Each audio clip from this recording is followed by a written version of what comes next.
திருச்சியில் சூரியூர், மதுரையில் அவனியாபுரம், பாலமேடு என்று காளையரும் காளைகளும் திணறடித்த ஜல்லிக்கட்டு பார்வையாளர்களை மெய்சிலிர்க்க வைத்து அதிர்ச்சியில் உறைய வைத்தது. மதுரை அலங்காநல்லூர் பாலமேடு ஜல்லிக்கட்டை அடுத்து திருச்சி சூரியூர் ஜல்லிக்கட்டு பிரபலம். பொங்கல் திருவிழாவை முன்னிட்டு நீதிமன்ற அறிவுறுத்தலின்படி சட்ட விதிகளுக்குட்பட்டு திருச்சி சூரியூரில் புதனன்று ஜல்லிக்கட்டு நடந்தது. திருச்சி, புதுக்கோட்டை, கரூர், சேலம், சிவகங்கை உள்ளிட்ட தமிழகத்தின் பல்வேறு பகுதிகளிலிருந்து 400 காளைகள் பங்கு பெற்றன. காளைகளை அடக்க 300க்கும் மேற்பட்ட மாடுபிடி வீரர்களும் களமிறங்கினர்.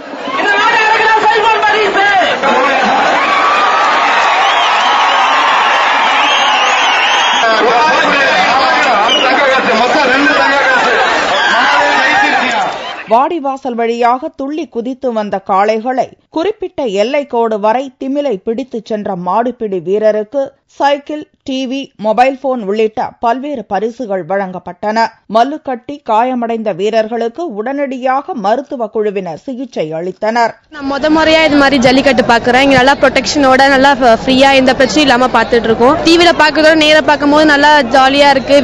ரொம்ப வீரர்கள்லாம் நல்லா விளையாடுறாங்க. மதுரை அவனியாபுரத்தில் செவ்வாயன்று நடந்த ஜல்லிக்கட்டு விழாவில் தமிழகத்தின் பல்வேறு பகுதிகளிலிருந்து 456 காளைகள் பங்கேற்றன.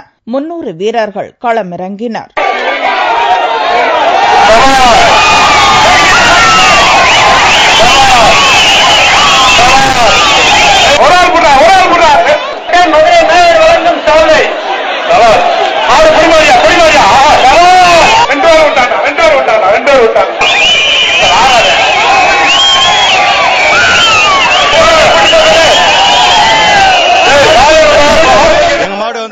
பாலமேடு எல்லா ஜல்லிக்கட்டுல நல்ல பரிசு, பீரோ, மிக்சி எல்லாம் வாங்கியிருக்கு.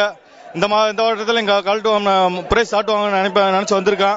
இந்த மாதிரி மாடு வாங்க நம்பிக்கை இருக்கு. தொடர்ந்து மாட்டுப் பொங்கல் தினத்தன்று மதுரை பாலமேடு ஜல்லிக்கட்டு நிகழ்ச்சி நடந்தது. 541 காளை மாடுகள் களத்தில் இறங்கின.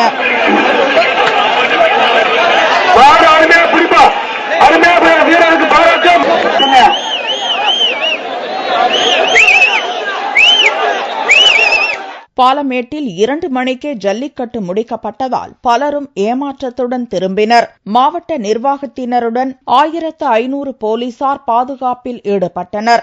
38 பேருக்கு காயம் ஏற்பட்டது. இதில் 7 பேருக்கு பலத்த காயம் ஏற்பட்டதால் மதுரை அரசு மருத்துவமனைக்கு அழைத்துச் செல்லப்பட்டனர்.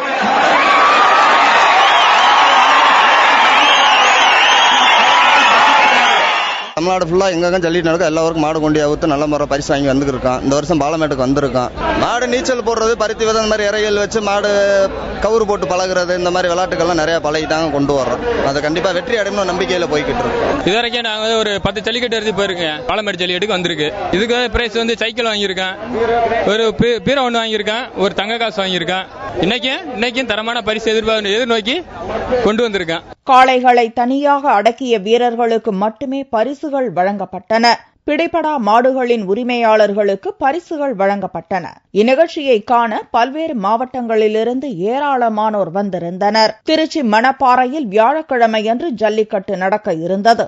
ஆனால் உச்சநீதிமன்ற வழிகாட்டுதல் படி போதிய பாதுகாப்பு ஏற்பாடுகள் செய்யப்படாததால் மாவட்ட நிர்வாகம் ஜல்லிக்கட்டு நடத்த தடை பிறப்பித்துள்ளது குறிப்பிடத்தக்கது.